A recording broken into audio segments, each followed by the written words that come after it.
ચોમાસામાં થયેલા નુકસાનનું વળતર આપવાના નામે લોકોની કિંમતી ચીજવસ્તુઓની ચોરી કરનાર ગેંગના 2 સાગરીતોને ક્રાઇમ બ્રાન્ચે ઝડપી પાડ્યા છે, જ્યારે એક ફરાર થઈ ગયો છે. વડોદરામાં ચોમાસા દરમિયાન અનેક સ્થળોએ પૂરના પાણી ફરી વળ્યા હતા અને તેના કારણે મકાનો, દુકાનોમાં ભારે નુકસાન થતાં સરકારે સહાય આપવાની જાહેરાત કરી અનેક સ્થળોએ ફોર્મ ભરાવ્યા હતા. આ સ્કીમનો લાભ ગઠિયાઓ પણ ઉઠાવ્યો છે. રાજેશ ઓડ તેમજ તેના 2 સાગરીતો પ્રદીપ અને આકાશ કેટલાક સમયથી રિક્ષા ડ્રાઈવરો કે અન્ય લોકોનો નંબર મેળવી ફતેગંજ પોસ્ટ ઓફિસ કે અન્ય સરકારી ઓફિસમાંથી બોલું છું તેમ કહી વાત કરતા હતા. તેઓ પૂરની સહાય માટે આધાર કાર્ડ, પાસબુક જેવા પુરાવા લઈ કોર્પોરેશન, આરટીઓ જેવા સ્થળે સમય આપીને બોલાવતા હતા. સહાય લેવા આવનાર વ્યક્તિ ઓફિસે આવીને ફોન કરે એટલે ગેંગના સાગરીતો તેના પર નજર રાખતા હતા. તેને દાગીનાની રોકડ રકમ હશે તો સહાય નહીં મળે તેમ કહી વાહનમાં મૂકી આવવાનું કહેતા હતા. સહાય લેવા જનાર વ્યક્તિ ઓફિસમાં જાય એટલે ભોંઠો પડી જતો હતો.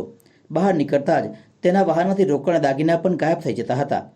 ક્રાઇમ બ્રાન્ચની ટીમે સીસીટીવી ફૂટેજ અને અન્ય ટેકનિકલ સર્વેલન્સનો આધારે 2 જણાને ઝડપી પાડ્યા છે. તેની પાસેથી 7 જેટલા ગુનાનો ભેદ ખુલતા કુલ રૂપિયા 2.38 લાખની મત્તા કબજે કરી હતી.